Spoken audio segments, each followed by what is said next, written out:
Hello everybody, welcome to another update from Wales at the Chess Olympiad in Budapest. I've just finished round 3, which I'll be doing a recap video of either later today or tomorrow morning.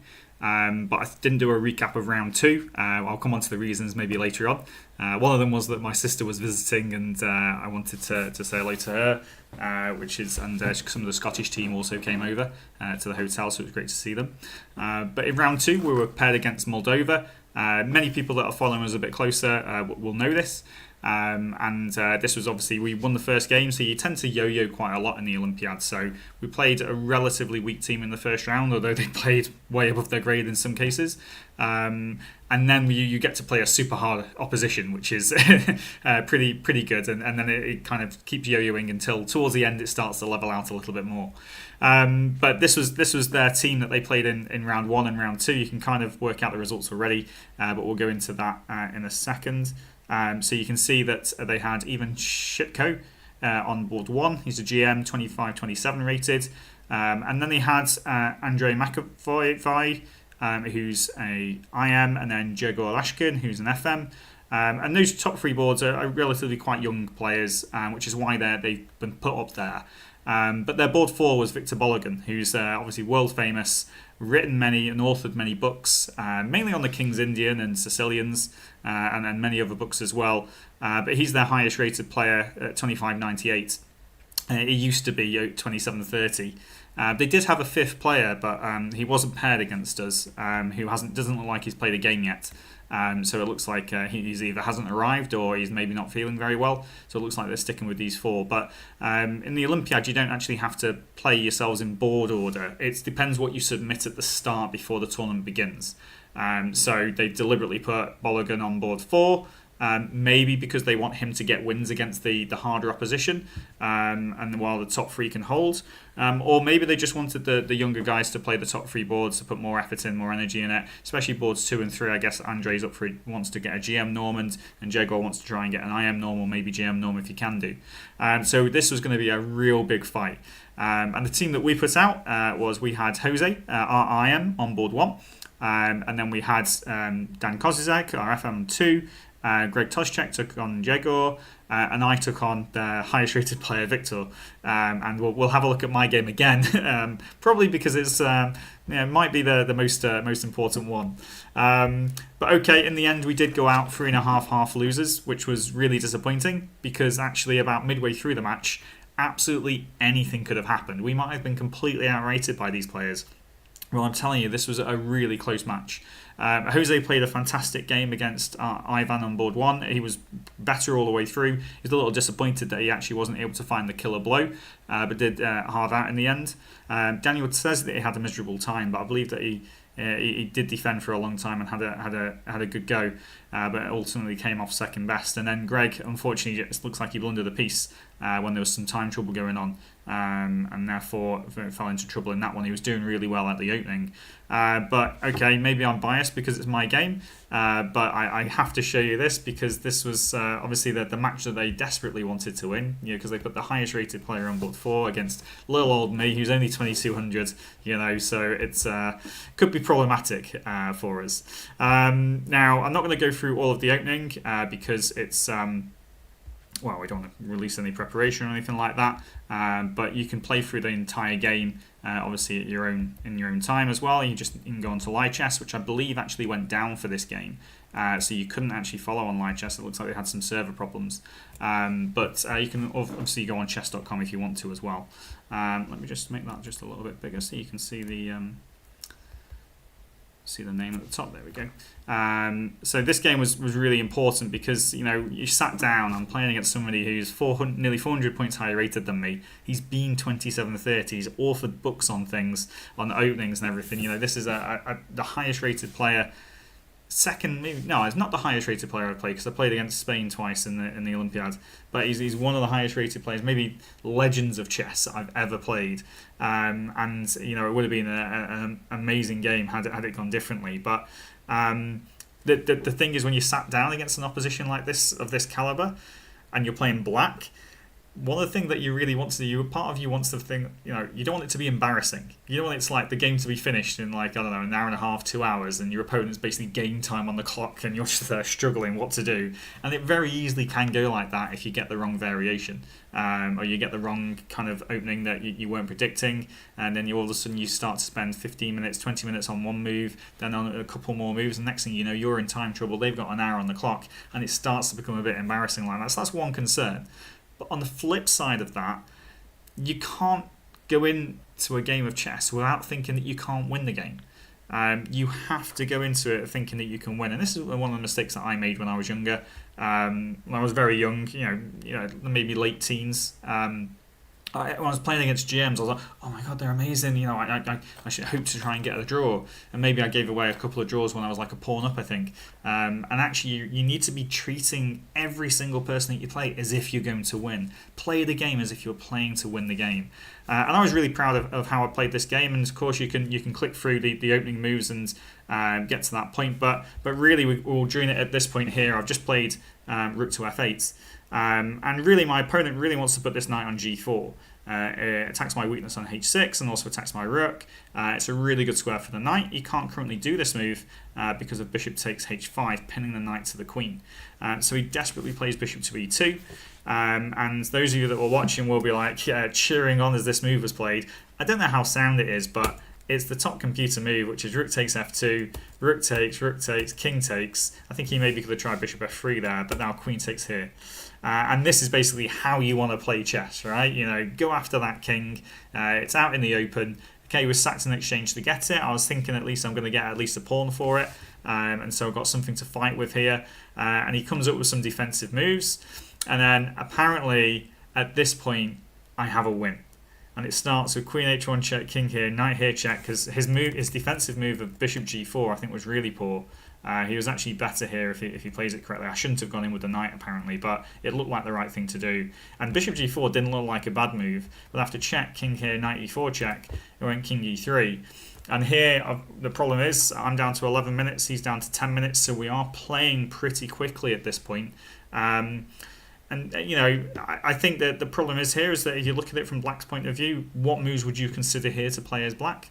And the king's in the centre, so you're looking around for moves. What should I do? What should I play? And really, the first moves that come to mind, hopefully, and pause if you're watching on record, then by all means pause the video and try and figure out what you would do.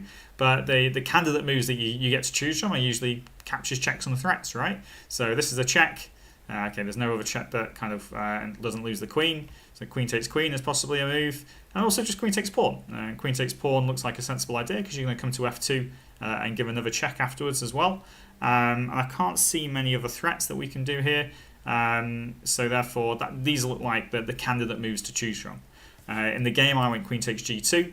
And he took here, which I was surprised at. I thought he can just take here and go back to here, and I don't think I've actually got a checkmate. But he took this, I'll go knight b4, and he was completely shocked, you could tell. And you can see we're down to 5 minutes and 4 minutes here. And then he goes back with the bishop. And apparently I'm not doing too badly here. And here, this is kind of like towards the end. And I make a mistake here. I play knight c6 check, and I shouldn't do this. And I'm a bit disappointed. I thought I had less time than this. I wasn't down to 3:29. I thought I had less time than that. I should have done queen takes c5 here. And thinking about it now, I'm pretty disappointed that I didn't do this move. Apparently, I'm still drawn here at this point, which would have been an amazing result if I got it. But even better was, and I did this, and this is just now lost. I haven't got enough checks for the king, so I ended up just losing just a piece down and had to resign. But it would have been absolutely the best win of my career had I found the win in this position. It would have been the best win of my chess of all time. It would have been one of the greatest victories ever, maybe by a Welsh player, but maybe not. I mean, it depends. It will definitely be up there in the top. But it probably would have been my best win ever in my lifetime had I seen this move that actually just wins. And I'm still not 100% sure if I know all the variations as to why it wins. But apparently the move is queen to h2, which is pretty difficult to find. There was a couple of people watching, and somebody said I think it's actually really difficult to actually find this move. It's not a capture, it's not a check. Maybe it's a threat that you're going to go here check or here check. You've got 2 checks on g3 and f4. I should imagine the point is that after you go here, it also defends the knight just in case white does do c takes d5, or they take here and give this check, and go this way. So you've kind of like got 2 different ideas here, and apparently this is just completely winning. So suppose something like this happens. Let's say they take this one, and maybe king c7 is more accurate. We go queen here check, I believe. Or is it actually no? It'll be would it be queen f4 check or queen g3 check? So queen f4 check, and they can't go to d3 because of knight f2 check. And even though the king is can move to here because we've got the bishop attacking the queen, we're just going to give this check, and then we take the queen next go on d1. So they can't go to d3, and if they go to this way, well then we have bishop takes h5 check, giving another check, and actually it's going to probably lead to some sort of checkmate in some way as well. There's a high probability there that would happen, and we can take the queen after maybe giving another check with our queen. So that was the kind of like the point behind it, that queen f4 check was so strong. But I actually think that like something like bishop f3 is a defensive move, but actually just queen g3, and the idea crazily I think is just to go something like g4 and just win the bishop. Which is just mental, right? You know, to play queen g3 in this position and just play g4, win the bishop, and you get 2 pieces against the rook, and win the game. And that would have been. I mean, if I'd have found that, I mean, I had 11 minutes left here. I'm looking at myself thinking I spent 2 minutes over this, 3 minutes over this move. Queen takes g2. It just looks so natural to play. And I was thinking maybe I need to save time. We're at move 28 here, so I still had 12 moves to make in 11 minutes. So I thought I might need some more time for later on down the line. Queen takes g2 looks so natural. I should definitely play this, and unfortunately, it was not the losing move. It was still I still had drawing chances after this. But I mean, it's yeah, I'm disappointed not to find the move, but I can understand why I didn't find it. I think it's really tough to do, but I'm just so happy with how I played this game. I gave myself chances to win. The opening, I was able to stand toe-to-toe with him for a long portion of time. Did a sacrifice to try and win, and I got a winning opportunity against somebody as great as Victor Mulligan. It's just amazing to actually play these players and to have the opportunity here. And one day I might convert one of these wins, and then it's going to be one of the best victories I've ever had. So I'm really happy about that, even though I lost the match. And I did say actually we lost this match 3.5.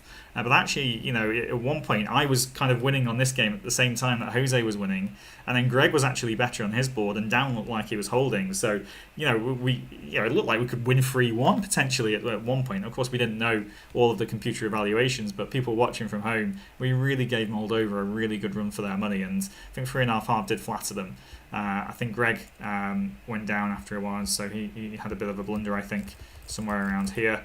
He just played bishop c2, which is just a bit of a mistake, and just lost his knight, lost 2 pieces for the rook, and then I think it's game over. Daniel, in his game, just go towards the end. I think he was quite proud that he actually promoted the pawn, but he was completely lost. He said he was completely lost. So here, well, he's got 2 queens on the board, which is quite funny, but his opponent plays h5, and he's stuck in a mating net by the looks of things. So that's pretty annoying for him, and he has to give the queen up, and then this guy looks like he's just going to win it for him. So he's sacrificing a lot of things, and he had to resign. And Jose, I know, was a little bit disappointed that he got to a rook and pawn ending here, because somewhere around this point, well, let's just go forward a little bit. No, he gets to here, and he's a pawn up, but it's really difficult to win, especially with the heavy pieces on the board. Like rook endgames are quite difficult to win, queen endgames are quite difficult to win, queen and rook endgames, and then there's so many perpetual checks on the king. There's so many endgames where you can be a pawn up and not actually win. So Jose was hoping to convert this, but obviously a draw is still a good result. At least the team didn't get whitewashed 4-0, which is quite positive. We actually were paired with Mozambique today. You can obviously watch the games live. They're going on right now. I need to check in and see how my teammates are doing. I know that I finished, but I'll do another video recapping some of those games and some of the key moments later on today or tomorrow morning. I'll see what's going on. But thank you very much, everybody, for following, and you know, I hope that you like the videos. Give them a like and a subscribe if you do, and I'll try and do some more on a more regular basis. I think I might have a rest day coming up either tomorrow or in 2 days' time. I'm a bit unsure yet about how we're going to play. But yeah, thank you very much for watching, everybody, and enjoy the rest of the games. Bye bye.